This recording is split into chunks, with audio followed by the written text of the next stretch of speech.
All right, good morning, everyone. My name is Hanifeh Khayyeri. I am the EOSC Governing Board co-chair and a member of the National Commission of Inquiry on Organization, Governance and Financing of Research Infrastructures in Sweden. And today I am your chair for the opening session. So on behalf of the Governance Board and the Executive Board, and with support of the EOSC Secretariat, I want to welcome everyone to the EOSC Governance Symposium 2020. Now, this symposium is the largest and final event organized by this current governance, and I'm super impressed by the size of it. As you can see here in my slide, I got some statistics from the EOSC Secretariat where they say that there's more than 700 participants from 50 different countries today. And we have more than 50 presenters and panelists.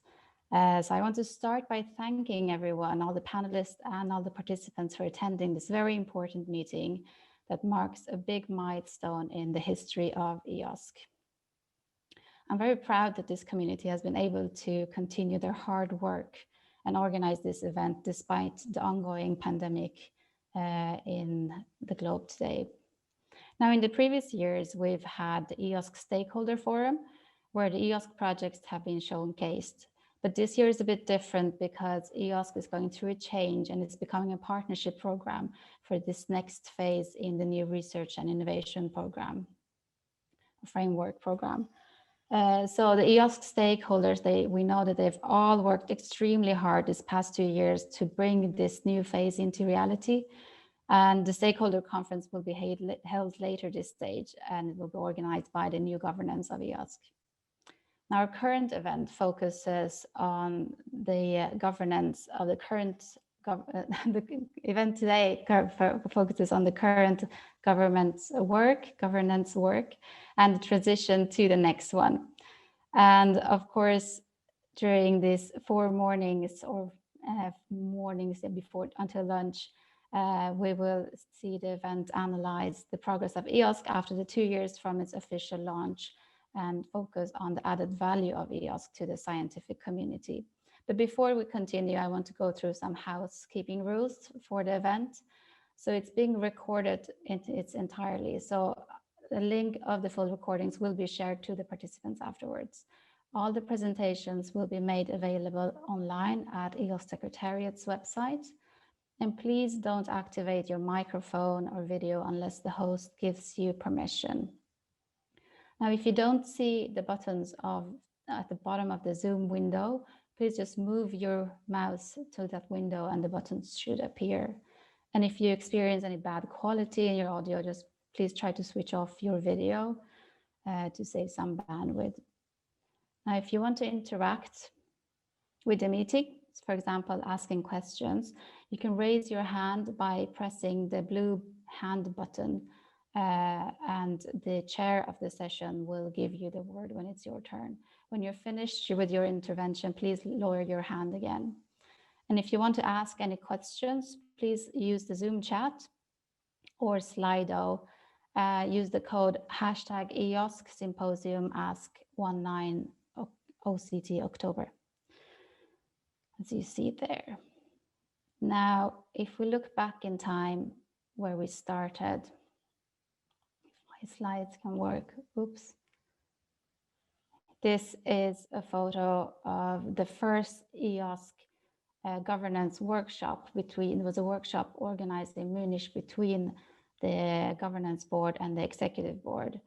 And I think we can all agree that we have come a very, very long way since this meeting. And we've had numerous workshops and meetings since then, where we have met and discussed and again discussed the content and priorities and governance of EOSC. And the governance board has held numerous additional meetings and informal meetings to talk about the different opinions and concerns of the countries. And the executive board, they have worked tirelessly with us to incorporate all the member states' comments in all the reports and documents that needed to be produced for establishing EOSC partnership. I wouldn't be surprised if some still have nightmares about EOSC partnership proposal, especially when the member states decided to come back with significant amount of changes in the very last minute of the publication of the proposal. Now, I also think that the EOSC governance was so relieved when the EOSC ASBL was established, it was registered, that many of us forgot to celebrate. But today is the day to celebrate, because today more than 125 organizations have expressed their interest to become first members of the EOSC Association. So congratulations. Now, we all know that none of this could have been done or achieved without all the work and input and support from the EOSC projects and the experts involved in the different working groups. The new phase of EOSC is the result of co-creation and co-design. So it is with joy that I can say that the new version of the SRIA, the Strategic Research and Innovation Agenda, will be published today. This document will be the key reference point for the priorities of EOSC in the coming years.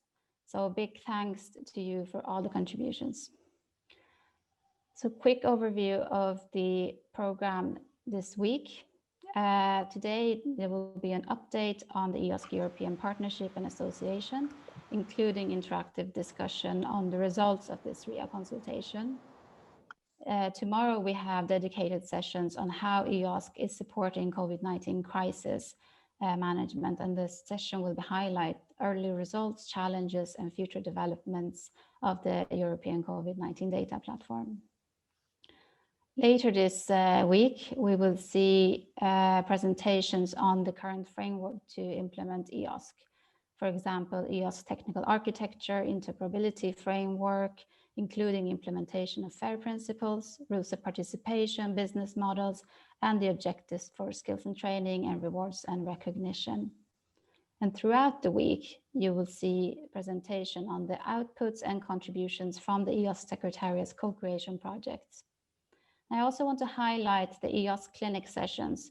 These are sessions where you can go in and ask any questions that you may have about EOSC, and the members of the executive board, I know they will be present today in the clinic and try to answer any of your questions. Now with that, I want to give a warm welcome to our first panelist. And I would like to ask you to keep your questions to the final part of this session, where I will open the floor for any questions. And please, as I said earlier today, ask your questions in the Zoom chat or in the Slido hashtag. So please, I want to welcome Susanne Berger. She is, I'll just stop sharing my screen here. She is a trained lawyer, East Asian specialist. She has a long career in research and innovation policy and became in 2018 the Director General for European and International Affairs at the Federal Ministry of Research and Education. Susanne, please. Yes, thank you very much, Hanifeh, and good morning to all participants, ladies and gentlemen.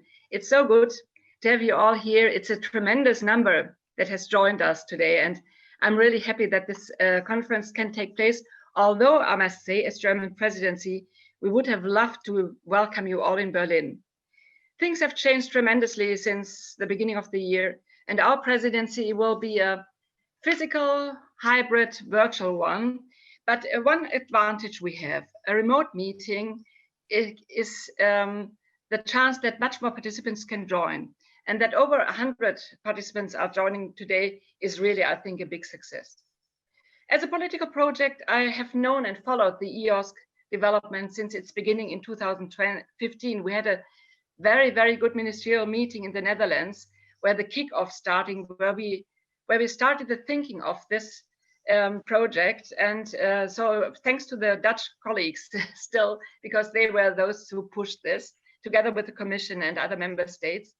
And since then, open science has become an important objective of the EU. And so I'm very, very happy also to be here today at this decisive moment for the EOSC. And it is good that so much progress has been made. Hanifeh referred to it. Since then, the general idea of supporting open science has turned into a concrete proposal how this can happen. Ladies and gentlemen, as German presidency, we are firmly committed to making Europe stronger and resilient for the challenges that we are facing. I mean, we all feel very concrete the consequences of the pandemic. We know that we have to fight climate change while preserving our social model and a strong economic basis. And for this, we are strongly committed to bringing education and research forward.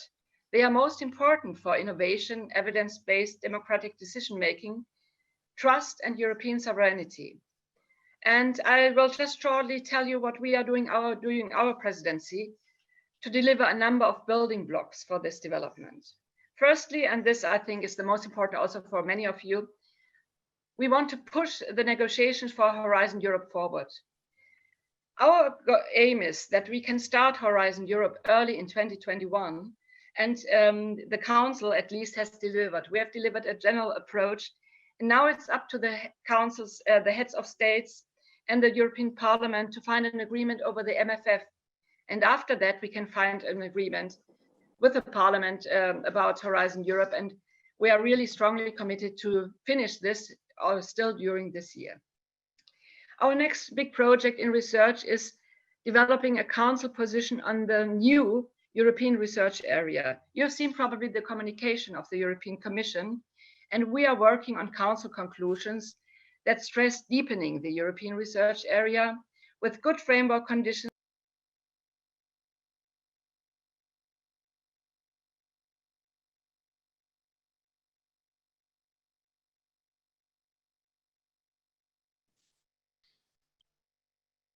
We can't hear anymore.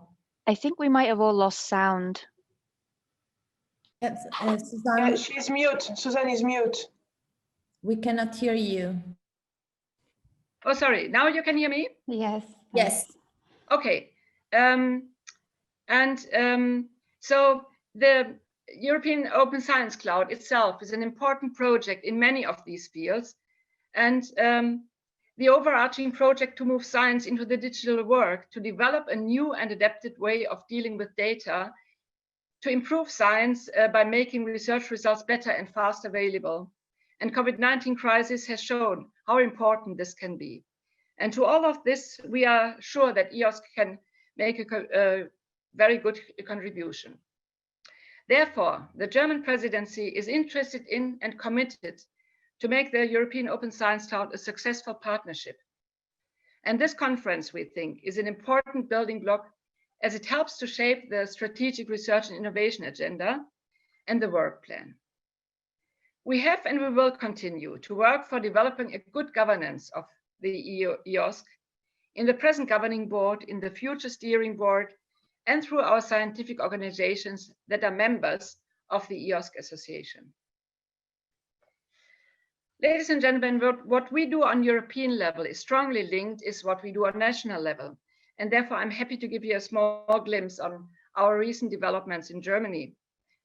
On 12 October, the legal entity of our national research data infrastructure was founded, a milestone for the development of our national structure and the basis for the membership in the EOSC Association. You will have a chance to hear more about NFDI in session on use cases tomorrow.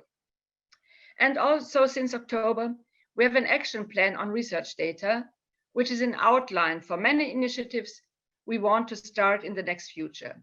It is embedded in a broader data strategy on national level. A driving force behind much of this work is the counseling body we have installed for issues of research data, the Council for Information Infrastructures, and I'm very happy that Professor Petra Gehring, the chair of the RFII in Germany, will be holding the keynote shortly after my intervention. Finally, yet importantly, I want to mention other national initiatives that are relevant, namely our engagement for ESPRI, our national program for high performance computing, and Gaia-X. So, dear participants, I hope that EOSC will find a good and relevant place within all these initiatives, and that it will be a useful and accepted instrument for the European as well as for the national research systems. I want to thank all those who have prepared this symposium. I know how much work it is in these circumstances, when you have to switch from physical to virtual, when nothing is sure that things will really work, but I'm sure today this will really work well because it has been so well prepared. And I wish you now all good discussions and the successful outcome of the symposium. Thank you and greetings from Bonn. Thank you so much, Susanne. Thank you for your kind words. And also thank you for hosting this symposium under the German presidency. We're so happy to see the German commitments to EOSC and how the visions are aligning with the EOSC vision as well. I mean, EOSC has many relevant and new initiatives, and I think I speak on everyone. We are really looking forward to engage with those initiatives. With that, I think we can move on to the next speaker is Mr. Kostas Glinos.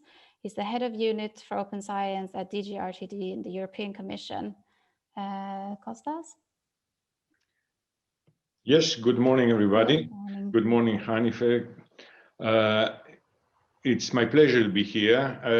The original intention was that Anna Panagopoulou delivers this introductory speech, but precisely as Susanne Berger just said, that they are working now on council conclusions for the ERA communication. She had to run to the council this morning, so unfortunately she couldn't make it.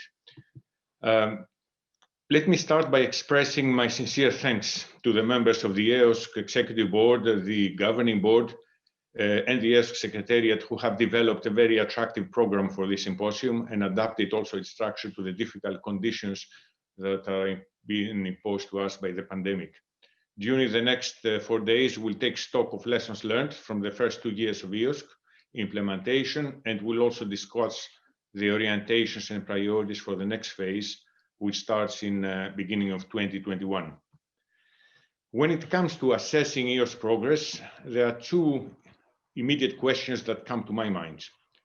One is, are we exploiting the full potential of EOSC to bring about nothing short, essentially, of a revolution in the way data, all forms of digital information and services are discovered, accessed, and used. We all know that the internet and the World Wide Web were pioneered in the academic world by the research community before they pervaded the entire economy and society. Is it now the turn of the web of data? I think it is. But how can Europe lead the world this time around? And how can it reap the benefits? And 2, are we on a good track for EOSC to support a renewed European research area in all its objectives and dimensions? So the green and digital transitions to support EU recovery, the free flow of knowledge, the market uptake of research outcomes, and the access to excellence by all in Europe. Clearly, a digital infrastructure for scientific knowledge will support research quality, will support competitiveness, inclusivity, the performance of the research innovation system overall to deliver the transitions. The enormous potential is clearly there. Are there things that we should be doing better or more, or are there things that we miss? So these are the 2 issues that the Commission will have constantly in our minds. And allow me a few more words about the European research area in relation to EOSC that already was introduced by Susanne Berger. It is clear that we need to rapidly bring EOSC content and services to the 2 million researchers in Europe if we want to create a European research area that is fit for the digital age. I can therefore agree with the previous speaker who gave us the perspective of the German EU presidency on the EOSC at the dawn of a new era. The philosophy supporting the era since its launch has been to build on Europe's scientific excellence and innovation leadership, to join forces, to build cross-border cooperation between researchers in order to create critical mass in key strategic areas, to enable the flow of knowledge and technology, and to facilitate researcher mobility, and ultimately create a single market for research and innovation. The communication that was published by the Commission on 30th September and is being now discussed in Council sets an agenda of 14 ambitious actions.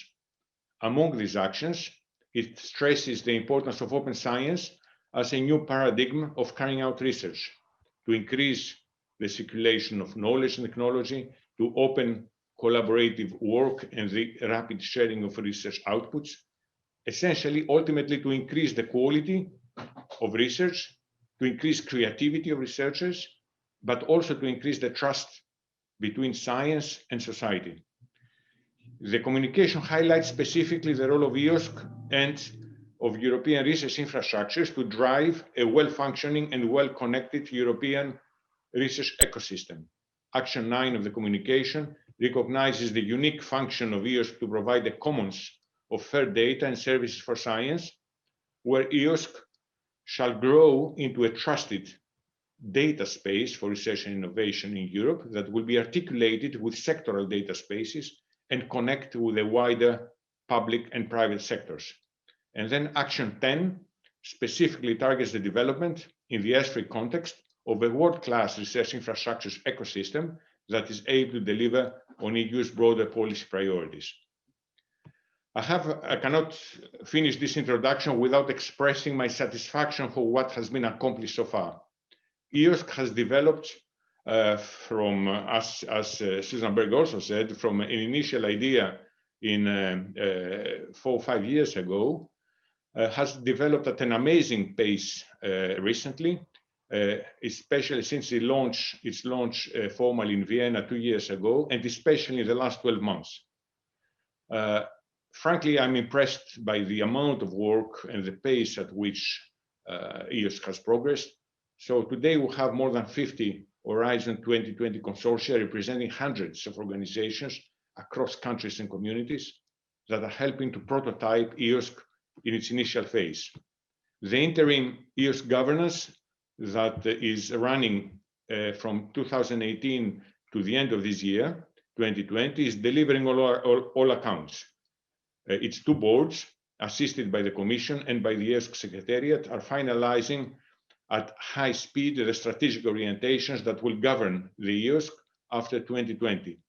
Just to mention a few of these major orientations, we have the EOSC proposal for a co-program partnership under Horizon Europe that was published in June, following a wide and continuous co-creation process.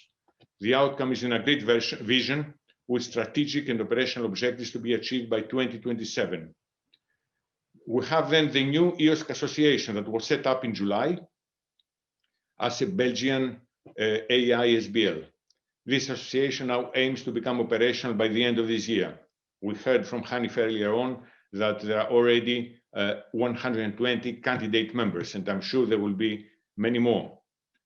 Then, thanks to the strong involvement of member states and countries associated with the framework program, we had a comprehensive mapping of the European landscape of initiatives and infrastructures that are relevant and complementary to EOSC. This has been completed. We had the Iron Lady report, based on which the EOSC governance is finalizing its views on how to become sustainable in the next phase.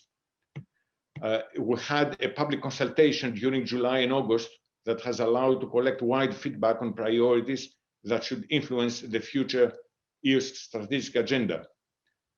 We have also very good progress along the 6 action areas that are identified in the EOSC implementation roadmap of 2018, the architecture, data, services, access and interface, rules of participation and governance. I will not refer to each one of those in detail, but we have excellent progress along all these axes. So I'm really impressed by these steps reached in a collegial way with the member states, the associated countries, and especially all the stakeholders, all the research organizations, all the infrastructures that are participating. I see 2 main challenges for the next phase. First, to move from prototyping and from creating the basic governance structures for the future to real operations, to operationalization. EOSC has to progressively transition from a project-based approach to a stakeholder-driven, federated, functioning infrastructure. And second, we need to keep engaging with a widening number of European researchers and research communities in order to implement practical solutions that allow them to use research data and services just with a few clicks. We need a common data fabric, while at the same time allowing every community to go at its own speed and respecting their specificities. It will not be easy, but this is what we need to do. Community engagement should continue to be at the center of our attention. I think the European partnership approach can provide the required framework for EOSC development, not only at the European level through the Horizon Europe program, but it's extremely important that this happens also, the partnership is also at national, community, and to some extent international levels. Only if everybody does their bit of the game, so at the European level, the organizations at their own level, the member states, associated countries at the national level, then we'll be able to have a partnership that works and EOSC will be successful. Many building blocks of EOSC have been already co-developed during the first phase of it.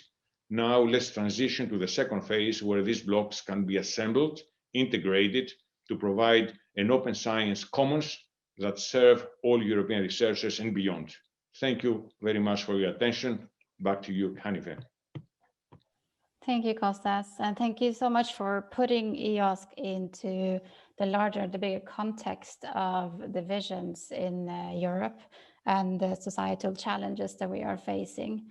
And EOSC is clearly one of the high impact initiatives with a lot of expectations. And I think it will be highly prioritized by the member states as well. And we are, as you say, really looking forward this transition into the next phase where EOSC will move into operations. And with that, I think we need to go to the next speaker. So please write your questions to Kostas and all the other speakers in the chat, and we'll have a Q&A session at the end of this at 10:30, I think it is. So the next speaker, unfortunately, Ms. Piswich had to cancel participation today due to some health issues. But with us from DG CONNECT, we have instead Liina Munari, sorry for that. Liina is Deputy Head of Unit for eInfrastructure and Science Cloud. Please, Liina. Yes, good morning from my part as well. And apologies again, there's been, as often, last minute changes for the speakers, but I'm here to talk you from the DG CONNECT perspective. I have a few slides. I will just start sharing them now. Okay.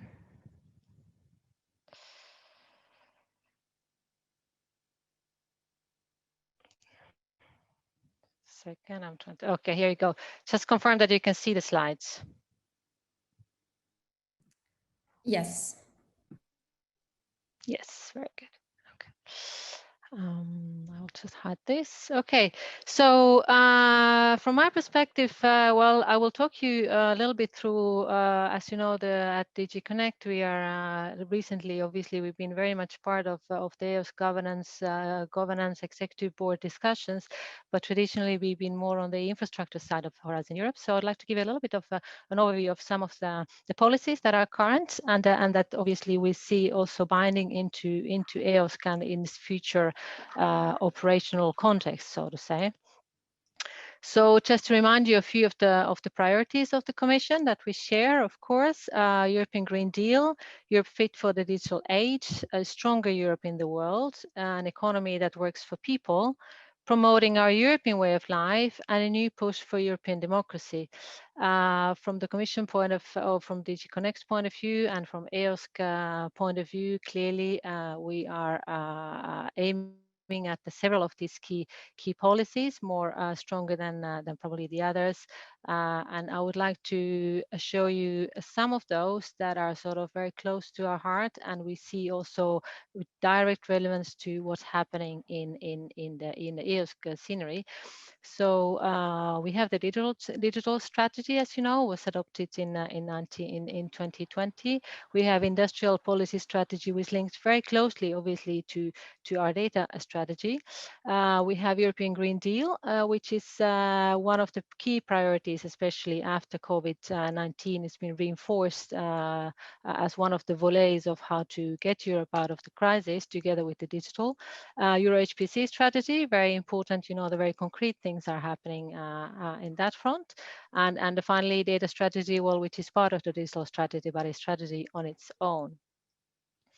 So the digital strategy, just to remind you a little bit what it is, it sets a vision for the Commission to become a digitally transformed, user-focused and data-driven administration by 2020. Not only the Commission, of course, we will be aiming to for a new generation of trusted and personalized digital solutions, supporting digitalized policies, activities, administrative processes. And of course, in this, the solutions will increase the Commission's efficiency, effectiveness, transparency, and security, and more than anything, will deliver EU-wide borderless digital public services that are indispensable for the functioning of the European Union. The industrial policy then instead is very much looking into strengthen the competitiveness of the European manufacturing center.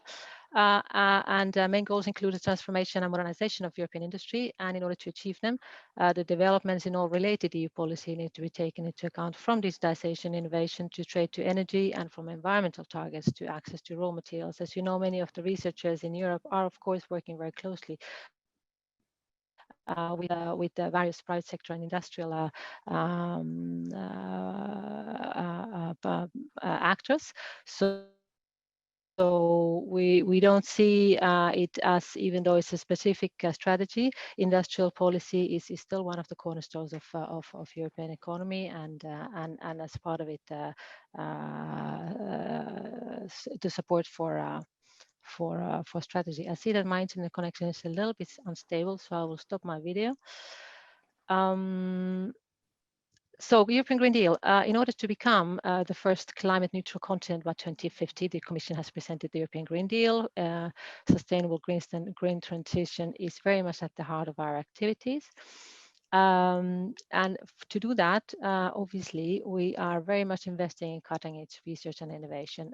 We are doing it through the Horizon Europe program, but also through the other funding programs that we have, for example, the Digital Europe program, which are all, as you know, still to be finally adopted, but very much under preparation.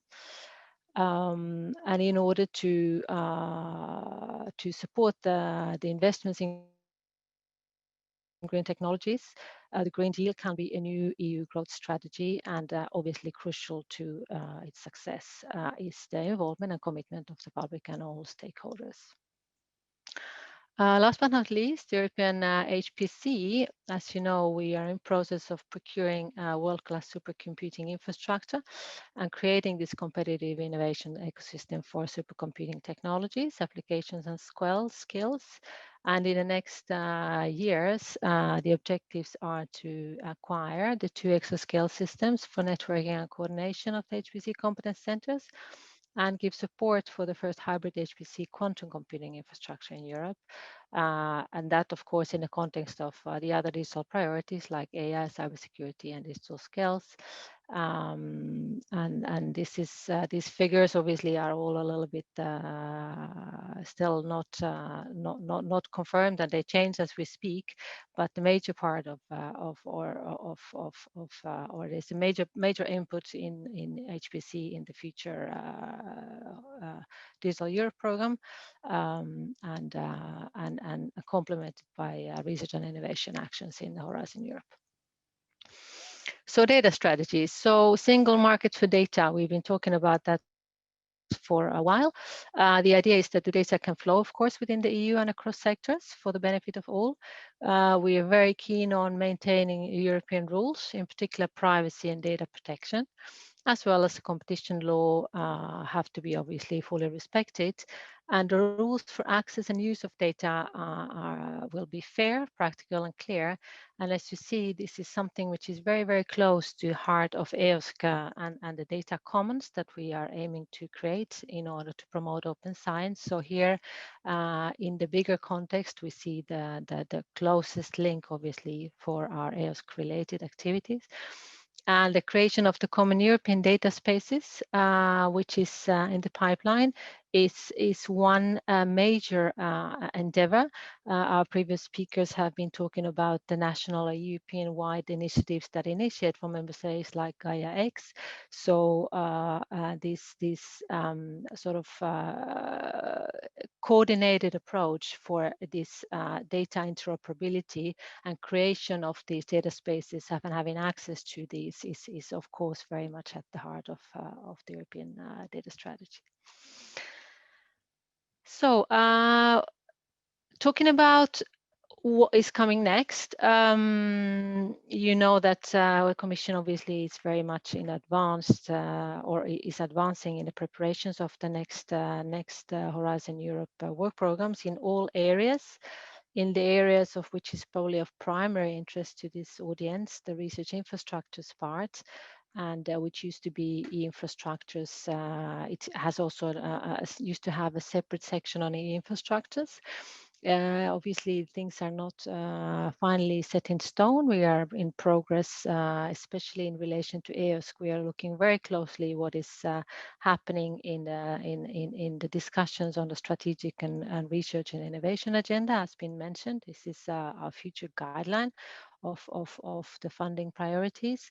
But just to give you an overview of, this new language of Horizon Europe, we talk about destinations as, and also in research infrastructure part, we are aiming to cover the activities under these destinations. The first one would be the well-functioning European research infrastructure landscape.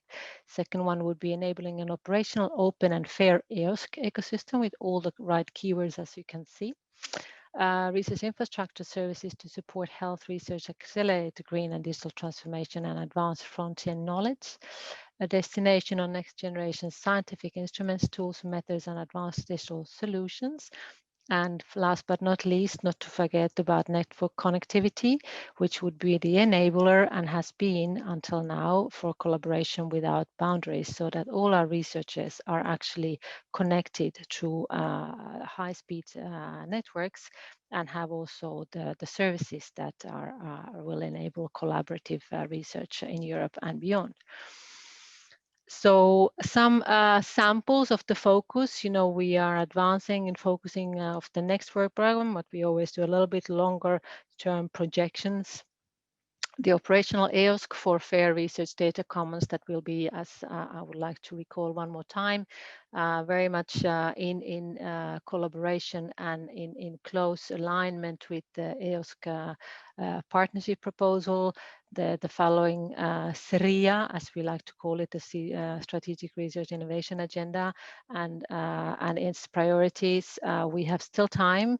The timing is crucial, of course, for these programs to be adopted. But since we are operating a very close association with all the actors from the stakeholder side, led by the Executive and Governance Board, we are fully informed about these activities and will update these work program priorities accordingly. We are also aiming, you've probably those who have been a little bit involved in these discussions already see that digital twins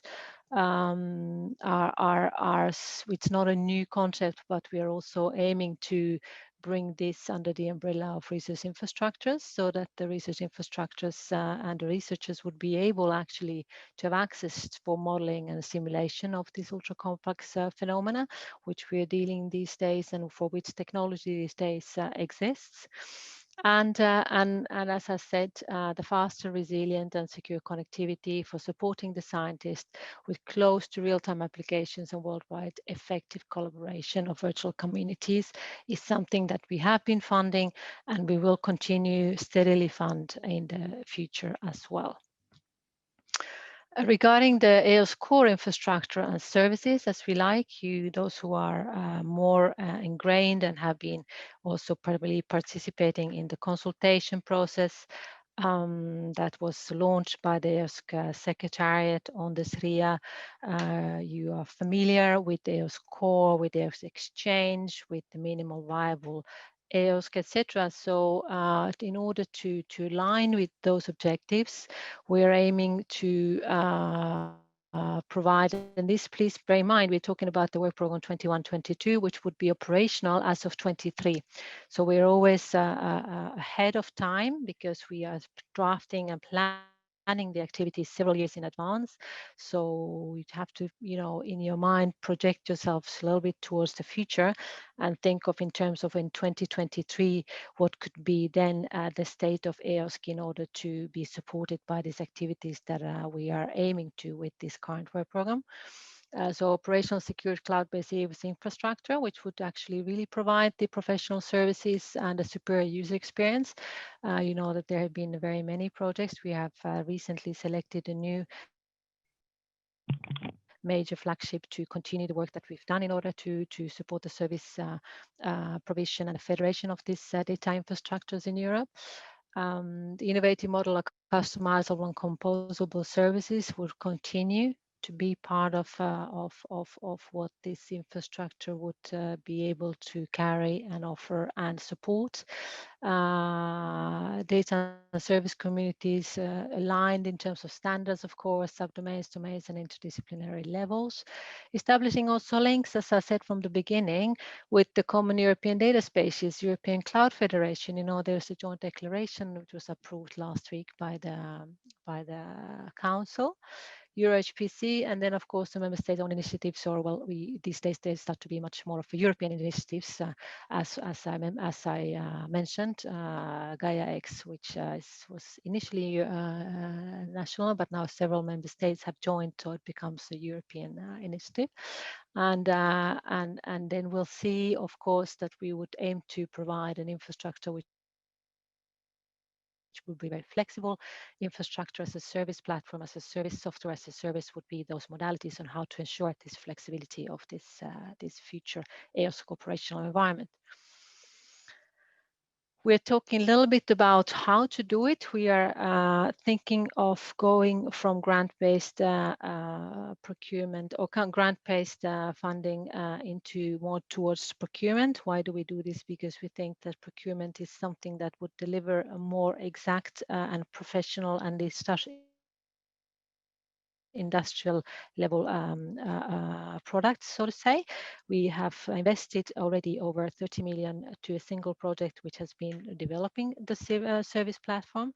We are launching another project of about 40 million to bring the community together under research and innovation action in order to prepare the way for something which could then see the light as of 23 as an operational environment to support the EOSC actors, support all this work done in various areas on verification of data and access to it, plus providing this seamless access and services for the researchers that they would be looking for at the European level.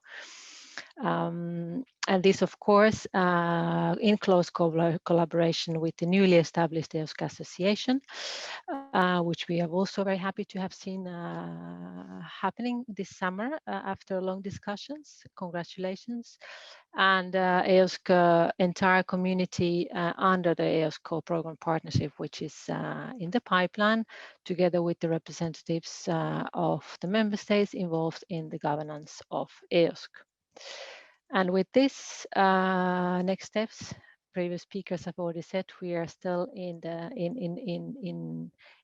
waiting for all our programs to be adopted, but we are pretty certain that this will happen quite soon. We're making good head work on it, and the first calls would be launched somewhere in the spring of 21 with the current timetable. But this is, of course, all still all very much under the caveat of these major decisions that have to be made regarding MFF and the adoption of the programs, and which then would ensue in the real adoption of the work programs and the launching of the calls.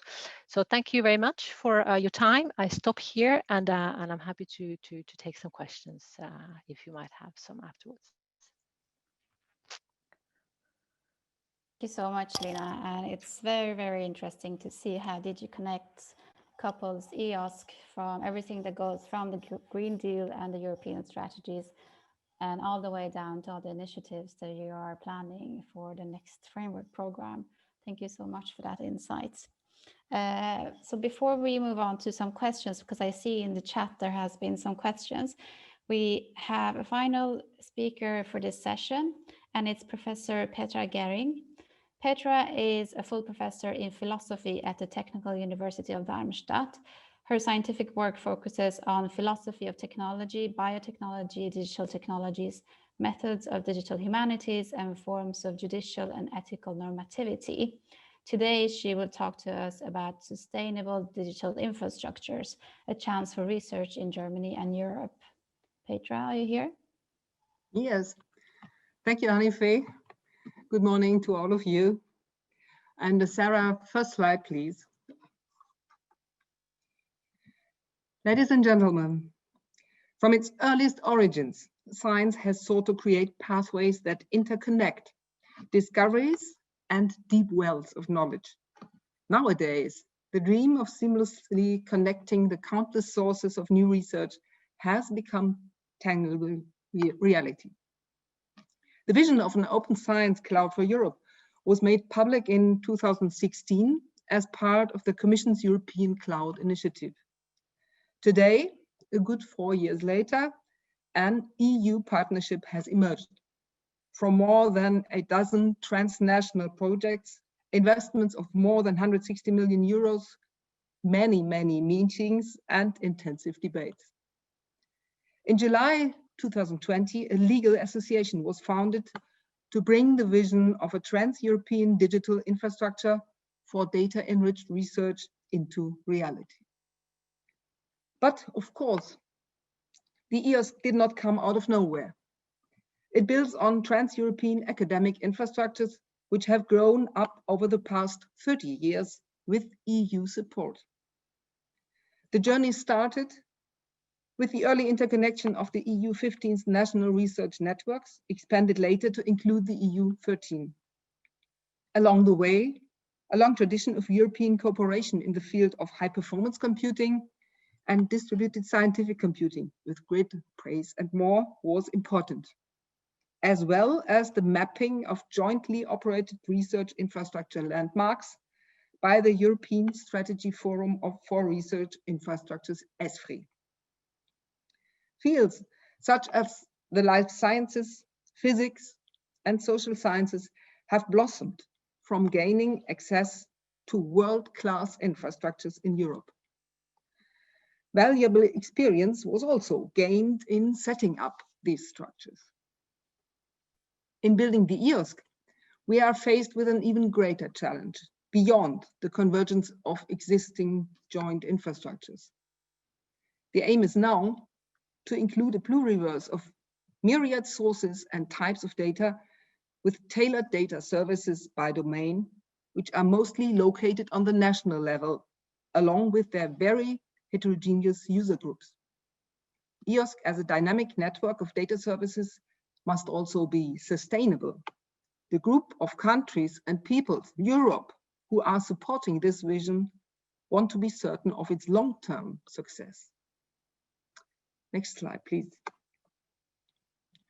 Germany is well acquainted with the rich diversity and heterogeneity of scientific fields and their data practices.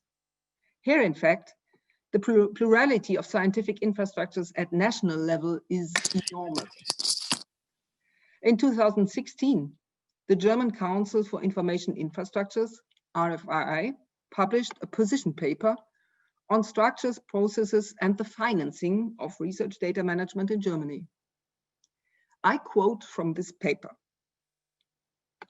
While there are several good examples of research data management in Germany, there is an overall absence of coordination, and current efforts often take the form of parallel project-based initiatives.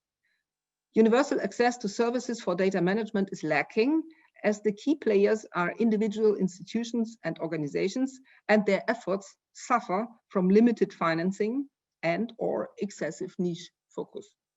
Furthermore, the range of services being provided is impaired by the absence of governance mechanisms, which could impart greater strategic direction.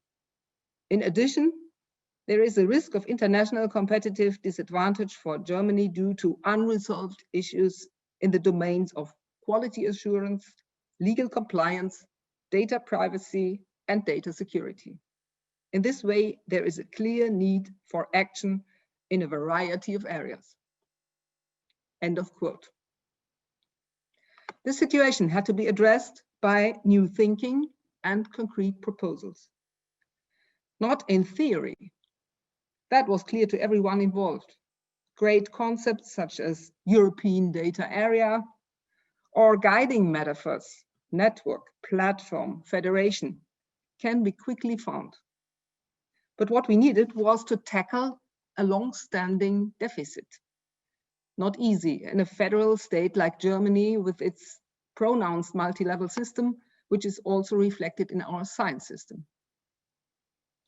A central recommendation of the RFI was to foster cooperation and organize existing initiatives under the umbrella of a National Research Data Infrastructure, NFDI. In this approach, we are seeking to prime the best conditions so that a sufficiently long and sustainable process leads to a maturation in which agency is created. We want to create safe spaces for experimentation by communities, data producers, and practitioners so that they have the time and shared ambition to find workable solutions, and in which the numerous unresolved questions or fit-for-purpose models that can be explored bottom-up. That means involving the people who really understand the data and how it should be handled in the respective communities. Only in this safe, step-by-step, pragmatic way can we trace out pathways in the diverse patchwork of scientific terrains that will be sustainable for the future. Who are the stakeholders in these communities? On the one hand, there are the scientific service institutions, the infrastructure people who design and manage storage and computing capacity, objectify index information, and develop software solutions. Mainly, however, and this is new, it is the researchers themselves who are at the center of all this. The often self-organized communities who generate the primary data and bring it together into valuable data collections. The aim of the NFDI is to design infrastructures that are not supply-driven by external impulses, but instead evolve services and create platforms that are truly adapted and useful for the research constellations that will build and nourish them. Both sides, infrastructure and research community, are brought together with a wider perspective to the nationwide landscape that is thus created. And decisions on the service portfolios that are needed as things evolve lie in the hands of the research communities. In organizational terms, this is done in the form of consortia, each of which is set up for one scientific domain and brings together representatives from universities, non-university research institutions, professional societies, networks, and other forms of scientific self-organization. The federal government and the Länder are supporting this essential networking activity for an initial 10-year funding period, which after the development stage from year 4 on will amount to 90 million euros annually. It is clear that these funds do not cover the total costs of research data management in Germany, but the stimulated self-organization within the NFDI is designed at least to induce a much more far-reaching structural change. Because the scientific system will need to change in nearly all areas if research data and methods are to become natively digital in coming years. Indeed, the requirements for the management of research data actually affect almost all core processes in research, education, and in knowledge transfer. Fully embracing these challenges will lead to significant changes in the way science is organized, and with it, the structures that support science. Today, crucial data services are still too often precariously financed in the form of projects. Eventually, this must be put on a solid basis with secured and predictable financing so that it becomes a natural element of the scientific ecosystem, just like literature supply or the national research and education networks. This can and should be organized in cooperation and in compliance with the principle of subsidiarity.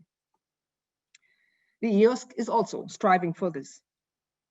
The collective should come into play where the individual stakeholder or institution cannot fulfill a task on its own. In addition to the current support, it is important to channel further resources and investment into the long-term development of data infrastructures and in funding programs which encourage using the rich resources these infrastructures hold for scientific exploration. An important question for the NFDI will be which of its specialized services are of trans-regional or European importance. Some may have a smaller scope, but will benefit greatly from the standardization and harmonization of practice that can be achieved in the EOSC. Others will prove more transversal and will be suitable for integration into EOSC as a trans-European model system. Another fundamental question that arises for the NFDI and the EOSC is on the basic IT infrastructure that will be needed. For example, what storage capacity is needed in the medium and long term. Scientific data can be voluminous for certain communities and will accumulate and be enriched over the years. Do we therefore really need to bring in global data giants, as the recent EOSC Working Group Landscape report suggests? Or can we not achieve this by our own efforts to secure our digital sovereignty as Gaia X is striving for in Europe? Coming from its rich experience and mastery of data, science must offer a strong and lucid voice, not only lobbying for the permanent financing of essential information infrastructure, but also to clarify these path decisions on staying digitally sovereign. And science must also be reflected in the design of infrastructure that will support and spread the fruits of research. For the NFDI in Germany, this is the main success factor, but I think this applies equally to the EOSC. Research communities must clearly and audibly articulate their requirements to infrastructure partners, but also to industry. This is particularly true wherever the industrial sector seeks to enter the scientific market with new services. The long-term effects of monetization models for data on scientific practice are not yet foreseeable. The NFDI aims to support the scientific community by creating collective forums that foster dialogue and experimentation also on this issue. Infrastructures only become sustainable when they have the full buy-in and active engagement of their users. Next slide, please. You will have noticed that open science has not yet appeared in this story. Openness is a paradigm that has different nuances in the German process than in the European process. Within the framework of the NFDI, supplying research data services that are equally good across the country is a priority. The opportunity for unfettered data sharing to maximize its quality and to process it consistently from the standpoint of excellent research is entirely compatible with open science. And industrial partners are certainly included in this approach. In code development and engineering, for example, this has long been the way things are done in Germany. However, openness as a concept to reform the way science is practiced, the trading of data as a commercial asset in marketplaces, or simply imposing obligations to publish all research data and results, including non-quality assured data for commercial use, are contrary to the guiding principles of the NFDI. The term EOSC marketplace has now disappeared after the Tinman report. Nevertheless, it seems to me that the idea of EOSC as a broker lives on in the hope that its beneficiaries will be both science and business. Open science in action can certainly have many different faces. However, sustainable science policy must look for solutions beyond a pure marketplace model to approaches grounded on sharing scientifically attractive data. To this extent, the opportunity in developing both a German and a European infrastructure can include exploring mixed paradigms in the space between the two levels of a national research data infrastructure and an international EOSC. Sustainability for Germany and for Europe will also mean that scientifically appropriate, open, let's call them editorial approaches to data management within the framework of a scientific commons should be able to coexist alongside forms of data flows driven by economic incentives. In the long run, these parallel worlds have to coexist without endangering each other. Last slide. Which recommendations from the scientific community can contribute to the success of the NFDI as well as the EOSC? You have already heard a few things. What matters first is that the scientific demand that currently exists is clearly articulated, and governance is organized in such a way that all, not just the loudest, can participate in the construction of a scientific infrastructure that they feel invested in an inclusive and balanced way. Secondly, recognition of the scientific quality of data ensured by the reputation and standards of the scientists or institutions who produced it must be designed into the process. Such quality standards should be flexible enough to grow and become widely recognized. This means the services brought into the federation must be carefully selected according to quality aspects based on their scientific user value. Thirdly, infrastructure development should not be politicized. And this applies equally to data policy demands that seek to enforce a transition to openness. In a free scientific universe, such demands will provoke division and confrontations. Infrastructures are only sustainable if they are primarily focused on serving the interest of research on its broader sense. Last but not least, a sustainable European ecosystem of national and transnational platforms requires coordinated and continuous investment at national level, linked to functioning coordination mechanisms between national investment decisions and those made in the EOSC. Such mechanisms are urgently needed. Let me close thinking back to how far we have come. Many people from different backgrounds have reached out across Europe and worked hard to get where we are today. We have made an extraordinary progress, and now we are very fortunate to witness as the remarkable, sometimes starry-eyed vision behind the EOSC becomes a reality. Thanks very much. Thank you so much, Petra. I think that was a very visionary and nice speech. I think we've all been really inspired now. And I've been following NFDI for some time now. I'm kind of looking forward to see it in operation. I think Germany has by nature a very long experience in federation of governance and operational federation. So I think EOSC community and EOSC can learn a lot from those experiences. So we're really looking forward to developments in Germany. Thank you so much for your speech.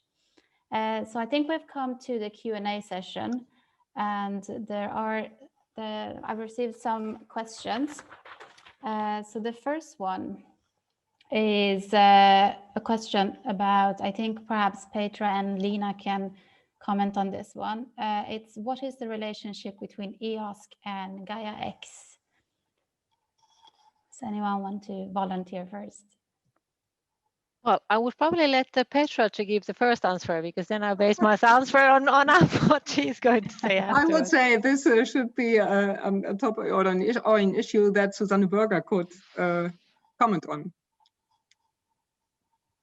Yes, Liina, do you want to say something from the Commission side, how you see the Yes. relationship between? Well, I mean, clearly we don't have a clear definition of what is this relationship, but we see the idea is that we take these developments in Europe into account and that they don't develop in isolation. So this is an opening for both EOSC stakeholders, the association, and those who are involved in Gaia X to engage in these discussions in order not to create silos, but in order to create infrastructure and provision of these data services and the data federation that is compatible. So they serve different purposes, but it's not really necessarily the Commission to say what is the exact relationship between the two.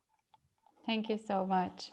We also have a question that perhaps you, Liina, can continue on, and then perhaps Kostas, Glinos can help answering this as well. It's complicated, right? It's what is the relationship between EOSC, EuroHPC, and PRAISE, and how do we bridge between the large HPC facilities?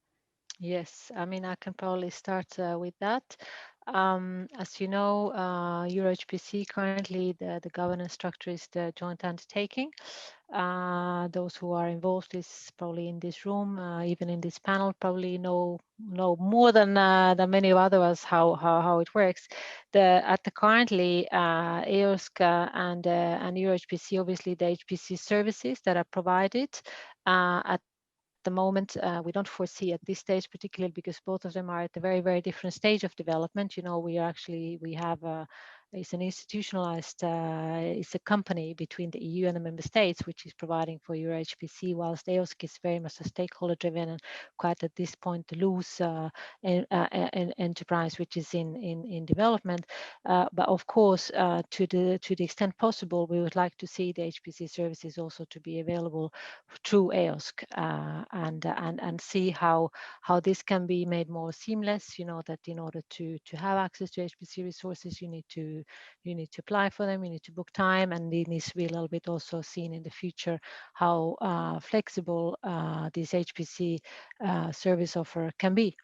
So it's not necessarily only for the Commission or for EOSC, but this is something which, again, needs to be seen in the bigger context of how both of these will develop and how they can be brought closer to kind of user experiment and user usability that the researchers would like to see develop towards.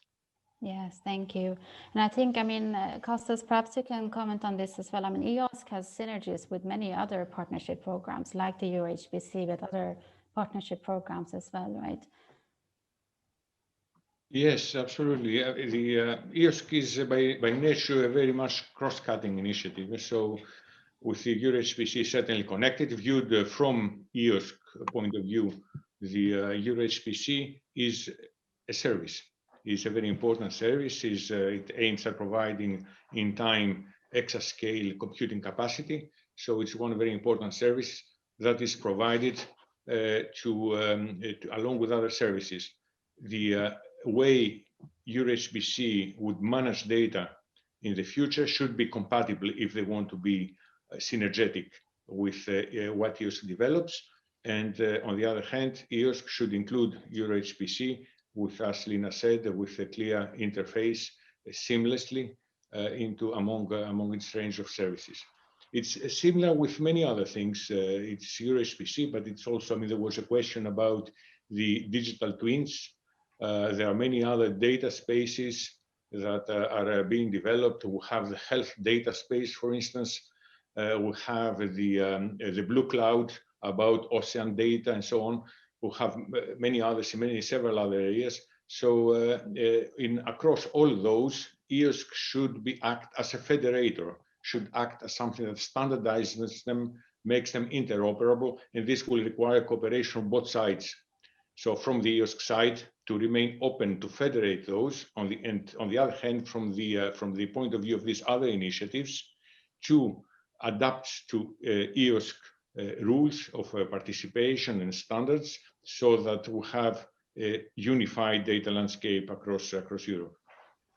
Thank you. Yeah, I think the European Commission issued this white paper, I think it was on the it was data strategy, and it was a white paper where they presented all these different data spaces. And then EOSC was the one where the other ones were supposed to build on EOSC and learn from the experiences, if I understood it correct. Yes, that's right. So EOSC is cross-cutting across all the other data spaces, specifically in the science, research, and innovation area, because these data spaces are not just for research, are for across all areas, including research, but for industry, for any type of use and application. Yeah. And now, Liina, we have a question directed to you. Is the details in your presentations, is there a public document that explain those? Well, as you know, the way formally the work programs are drafted, it goes to the Research Infrastructures Committee, and it's now currently at the discussion at the committee. I wanted to highlight you because I think it's only fair that people who discuss in this context, in this symposium, governance and the future guidelines, that we give some indications of what is being discussed, but currently there is no public document. So the public document will be when the work program is published after the Horizon Europe work program is also adopted. So currently there is no public document. But I understand that from the members of the Research Infrastructure Committee, they quite widely distribute drafts, when they come to the stakeholders in the member states, but the Commission doesn't directly publish this. We also have a question. I think this chat is amazing. I mean, you can see people asking questions, but they're also answering each other. And I think this chat is a fantastic example of co-creation and co-design. This is how it works, really. But we have a question that people started discussing, and I thought I'd give each and one of you a chance to reply to this one, because this is a difficult one. So why do we need public procurement for EOSC? So Liina, do you want to start? Yes, I can answer. I saw the many questions on that, and I knew that it will be a little bit of source of many questions. So I would like to also ask, would we not need it? And where would we not need? I see that the chat has been going on, and we would need procurement only for services. I don't know, obviously I didn't give a lot of details in my presentation, especially because I did not want to give the impression that everything's been set in stone. As we say, we are discussing in very close cooperation with the association, with the stakeholders, how would this next stage happen? And I think it's good to start this discussion now, because in the Horizon Europe program particularly, we are used to the current instruments that have not really changed. I've been doing this since FP6, so clearly these programs change names and they change a little bit the focus, but the instruments stay pretty much the same. Research and innovation actions are the ones that have been used mostly, and the CSAs, if you know the instruments. Then now we're looking whether there would be room for direct procurement, because we think that after all this investment, if you only look at these flagships that have been put in and will be put in over the next couple of years, we're looking at tens of millions of euros of RIA type of funding. So have we come to an end of this guidance? Would it be time and maturity to step on and to say we have now the key elements, and now it is up to a consortium of or different levels of it, can be several procurers. We haven't decided any details yet. This is just to start a discussion with the stakeholders and of course with those represented more sort of formally and centrally to the association, and to see what is really the next steps and which parts should be procured, should nothing be procured, should we continue just the loose federation and put things in people's goodwill. I mean, a little bit, this different kind of questions that are coming are just sort of the beginning of the talks, and I think we are at the right place here to start those, because we are not only presenting the results of what has come through from the governance discussion of over the last 2 years. Since 2 years there was no governance whatsoever. Now we are very much have clear idea of how this governance works, but the next stage is what is operational EOSC? What does it mean? We all talk about EOSC, but do we really talk about the same things? Do we know what exactly is meant when we talk about service provision? Do we know about when we talk about the different verification of data? Do we need services for that? What is, I've seen comments about software as fair services, fair software. We're all talking about open science. Are we talking about open access and the shareability, reproducibility of science as well? So can that be somehow facilitated by the technologies that can be procured rather than probably going back to a lab and developing them from scratch, by the researchers who could be maybe spending their time on something which could then be actually fed into this little bit more, let's say, I don't want to say be the boogeyman, but about a little bit more industrial level provision of these services to the extent that the stakeholders think that is necessary. So we are not really precluding discussion or limiting it, but we're seeing this as an opportunity of widening the range of instrumentation that we have in the Horizon Europe program as well. Thank you. And Kostas, do you have perspectives from RTD that are similar, or would you like to fill in something on that? Well, procurement is, clearly procurement is and has always been in the toolbox of the Commission. So we use mostly grants to implement the research budget. And occasionally we use procurement. So it is, there is no decision that has been taken if and what exactly would be procured, but it is one option. And this just, as also Liina said, this starts the discussion whether there are elements of the strategic agenda of EOSC that would be optimally implemented through procurement rather than through grants. It's only just a question for the time being. Procurement versus grants have not obvious, but well-known advantages and disadvantages. Each one is good for a different type of thing. So we'll have to see what exactly we need to develop in the next few years for EOSC, and whether some of it should be done via procurement. So it's more of a question rather than any inflexible decision. Yeah, definitely. There are no decisions yet. So we're all just discussing to see what should be the best solution. I'm interested to hear, Petra, your take on this, because you obviously haven't sat at the tables with us at the EOSC governance board and discussed these issues over and over again. And I'm kind of interested to hear your opinion on this. Do we need a public procurement for EOSC? Now, I think I have to apologize again, because all these why questions in regard to EOSC development decisions are difficult to comment for me. I'm only an observer. I'm just an observer. I'm just observing that. So I won't take any stakes in this question.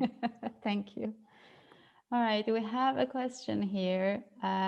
It's, what will be the measures for fostering the cooperation between data research infrastructures and the research projects funded by the European Commission units, different than the ones dealing with research infrastructure? Shall I take a start as well? What Sure. will the measures? I mean, at the Commission, we always try to do all, and let me use the word toolbox, in order to promote the cooperation, particularly in the research infrastructures where the community is relatively, I wouldn't say homogeneous, but it's quite defined. If you go to other parts of the Horizon Europe program, you have stakeholders that range, you don't know who is coming in. That is a little bit of a different animal. So we are trying to foster the cooperation either by simple legal stipulations. We can put in the contract a collaboration clause, which is actually legally binding. So we've been doing that in our past calls, so that the projects that have been selected have actually a legal obligation to collaborate, and they have a joint work program and joint deliverables. You don't necessarily see those out because this is happening at the back, but it is working to a certain extent. But at the end of the day, we can only do as much. And we need to trust also the goodwill of all those grantees that actually have been selected, and we will try to, of course, through different kinds of stakeholder forums in order to bring also these research results up to front. I mean, sometimes people are, even if they would like to, just not aware of each other, and we have all our machinery behind the Commission to make these research results available and to share it.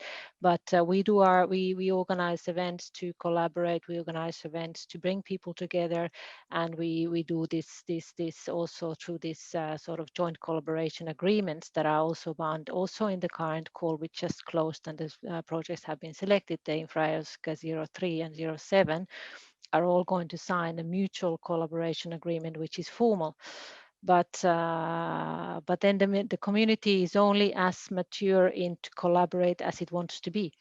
So we are pushing this, and we are trying to find as much sort of points of common collaboration as we can provide, but we cannot do it on our own. So of course we are again here relying a lot to the community and the sort of the joint interest that we have in developing something that would go into more heterogeneous and sort of joint collaboration area in Europe, also through EOSC.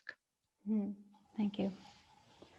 Now we've talked about how, I mean, your presentations talked about how EOSC kind of is coupled to all different strategies and the big visions in Europe, for example, the Green Deal and so on. And there's a question here that's saying, are we combining too many policies with the ask of losing focus and performance? What's your take on that? My take would be, world is complex. Yeah. You know, if it would be easy, we would have done it. And the Commission is the initiator and the executor of many of the policies at the EU. And as you know, it's very productive in different areas of policies. They come back to the level of councils to make decisions, recommendations, etc., and it goes around. So I think in order to keep focus, I think we should keep focus on those key priorities, because this, even at the level of services, sometimes you forget that we are working towards these common goals. And when you go and remind yourself again, what are the common goals of the current Commission, the digital, the green, and you start seeing these joint elements, it sort of helps you to, it's so easy to stay in your own area, I would say. So, I mean, there is probably not such thing as perfect world. There is no such thing as perfect policy combination. It's always, sometimes even these COVID very virtual times, who shouts the loudest is to be heard. But I think it's in order to sort of keep the focus, I would like to go back to those priorities every now and then, just very humbly to say, what did we actually agree that we are doing?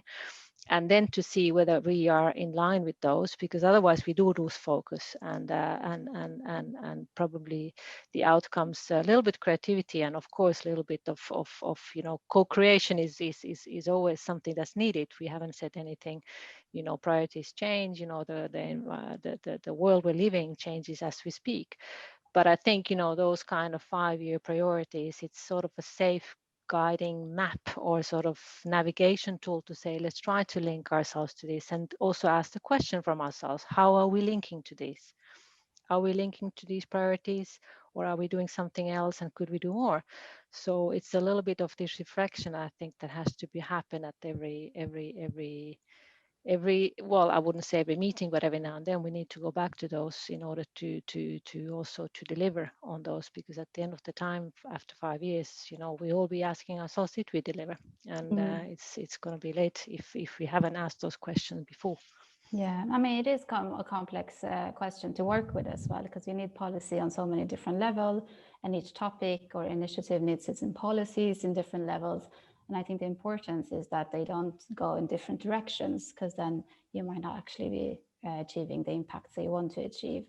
And finding those synergies requires a lot of talking and aligning policies and understanding where everyone's heading together. It is very complex. I also have more questions on Gaia X, but I'm not sure if anyone will be able to answer those, I'm afraid. So I would kindly Ideally, ask. we should have somebody from Gaia X to answer this from the audience. Yes, but I would actually... Hanifeh, if I may, just to comment on the previous one, yeah. in Horizon Europe, we are going a long way to mainstream open science. And among the things we're trying to mainstream, and when I say mainstream, I mean that open science is not a separate part of the program like eInfrastructures or research infrastructure, whatever, but it is, their policies pervade the entire framework. So this means the contracts, the grants, this means the evaluation procedure for proposals, this means the way projects are operated and so on. One of the things that we are doing that's very important for EOSC is that we mandate the production, the generation of fair data. You're findable, accessible, interoperable. So this is in itself will provide a major boost. I mean, very few data today are fair. We are talking a lot about services, and a lot of the questions, the majority of the questions in the chat is about services, which are very important. But you need, of course, services and data, because otherwise, I mean, if you not have the one or the other, then it doesn't work. And as seen by COVID-19 the pandemic and our efforts there to accelerate research in this area, this huge challenge is on the data side.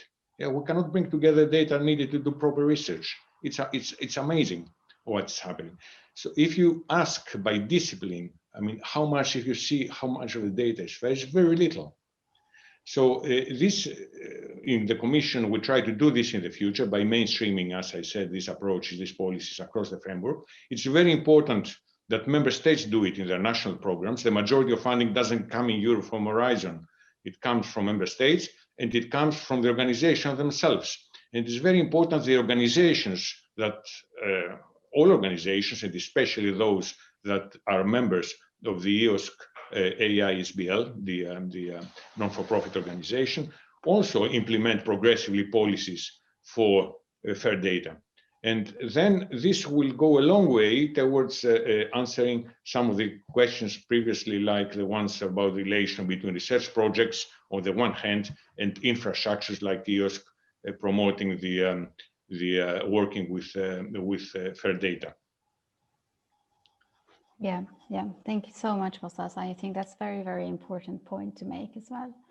And I think I just got information from the organizers that if you have questions about Gaia-X, there are a lot of questions about Gaia-X. There's a session on Wednesday. So please go to that session and ask your questions, and you'll probably get more information on Gaia-X and EOSC in that session.